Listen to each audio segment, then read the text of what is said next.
আরবি জানলে যদি আল্লাহ পাওয়া যাইতো সহি শুদ্ধ হতে তা আবু জেহেল সবার আগে আল্লাহ পাইতো। আবু জেহেল পিএইচডি আছিল, এর মতো এত বড় বিদ্যান ওই সময় আরবের বুকে কেউ ছিল না। জাহিরি বিদ্যা, বাতিনি বিদ্যা ছিল না দেখে আল্লাহর হাবিব বলে দিল আপনি আবু জাহেল। জাহিরি বিদ্যা বিদ্যান রে আল্লাহর হাবিব আবু জাহেল করলো, বাতিনি বিদ্যা না থাকলে ওইটি আবু জাহেল। যার মধ্যে বাতিনি বিদ্যা সিনার এলেম নাই সেটাই আবু জাহেল।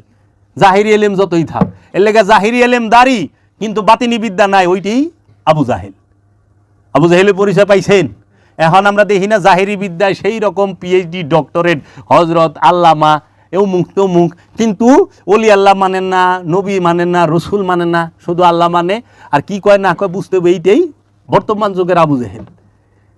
জাহিরি বিদ্যা আছে, বাতিনি বিদ্যা নাই। এর জন্য সুফিবাদ আত্মপরিচয়ের একমাত্র পথ।